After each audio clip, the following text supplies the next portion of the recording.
Hey guys, welcome back to our third video for this free video course at musictheorylessons.net. I hope you enjoy it. Today we will scratch the surface on intervals by looking at diatonic intervals. To do that, let's deconstruct each word. Diatonic might sound familiar to you because we've used it before when we use the diatonic semitone. You know from previous lessons that diatonic semitone means a semitone with different letter names. And that's because in the major scales we've looked at, and in the minor scales we will look at, they use a letter name only once. See, diatonic refers to the scale or the nature of the scale. If you're confused, just bear with me. I promise it will make sense momentarily. The word interval means a distance between two notes. If you remember from our semitone and tones video, both represent a space between two notes. So tones and semitones are intervals. Now, when we talk about diatonic intervals, we are talking about intervals that are naturally found in the major or minor scale. Today, we will be looking at diatonic intervals found in the major scale. If your head is still spinning, it's okay. This is just about to get easier. Let's pick an easy major scale to get started, like C major. What we're going to do is compare the note C to the other notes found in its scale. In other words, we're going to measure each interval in the scale with C. It might help to think of C as the owner of the scale, just as an E would be the owner of the E major scale. Now, you might be thinking, why are you just comparing everything with C? And that's a great question. And the answer is that when we look at intervals, the bottom note always refers to the major scale we're looking at. If we change that bottom note, we change the scale. Here's an example. Say we have a C, and above it we have an A. Since C is on the bottom, I know that I will be thinking the key of C major, or the scale of C, when I have to evaluate that interval. If the bottom note then changed to D, I would then have to think in the key of D major. Alright, with this out of the way, let's cover some basics. Intervals are counted, and they always start at the bottom to top, with the first note being assigned a 1 or a unison. So, a C to a C would be considered a 1 or a U for unison. C to a D would be a 2. C to an E would be a 3. C to F would be a 4. C to G, a 5. C to A, a 6. C to B, a 7. And C to C, an 8. Are you getting this so far? Great, because this is where diatonic intervals come in. Without boring you in the history, it was believed that certain intervals sounded very nice together, or consonant, where other intervals didn't sound so great. These pleasant sounding intervals were considered divine and made perfect by God, which is why they were heavily used in liturgical hymns. We call these intervals perfect. They are the unison, the fourth, the fifth, and the octave. Just remember 1, 4, 5, and 8. When we have any one of these intervals naturally occurring in the scale, we will call it perfect. So, C to C would be a perfect unison, C to F a perfect fourth, C to G a perfect fifth, and C to C a perfect octave. The intervals that didn't make the cut, the second, the third, the sixth, and the seventh, earned the title major, since they belong in the major scale.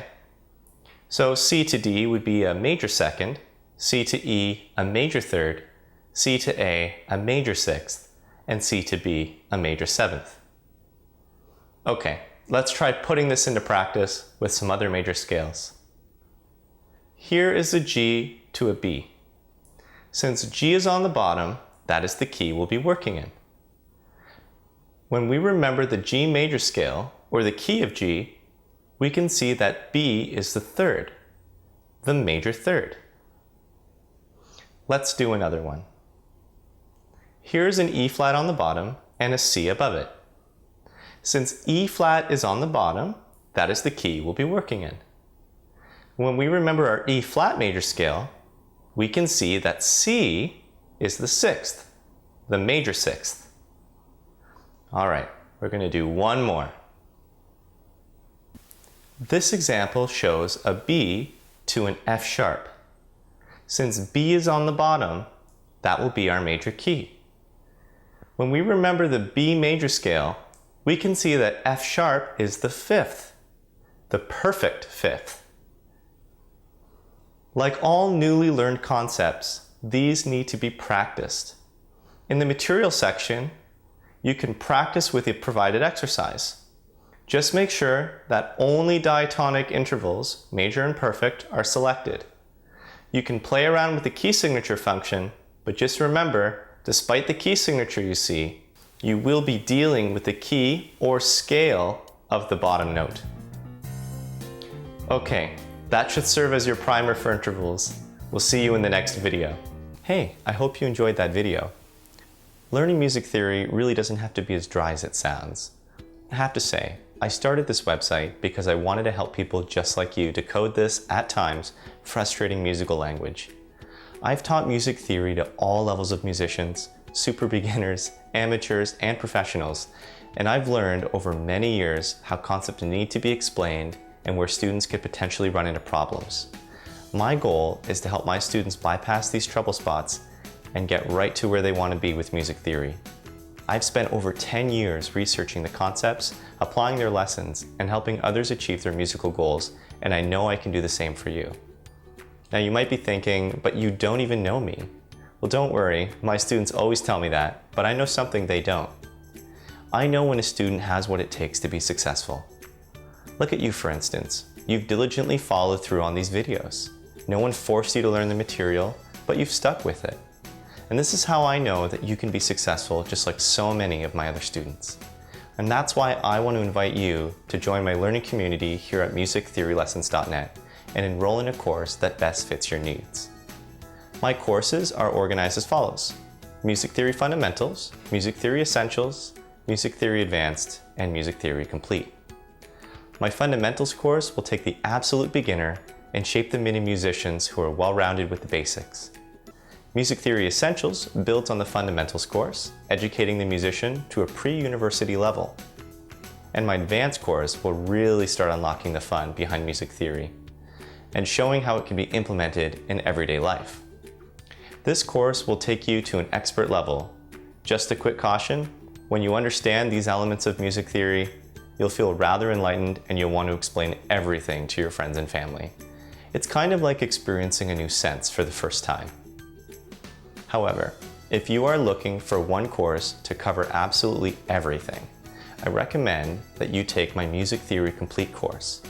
This course will transform an enthusiastic non-musician into an expert musician over the course of 27 videos. These 27 videos are really a power formula that has taken me years to perfect, and it's all available in this course. I've also decided to craft a theory textbook that works hand in hand with my courses, and I have made it available for free to everyone. I really hope this goes a long way in helping you guys learn. These courses are jam-packed with content and quizzes that help you practice and retain all the information you learn from me. I'm adding more content every day to improve your learning experience. If this is something that you want to do, click the enroll button and start learning right away. Thanks for watching, and I look forward to seeing you in the next video.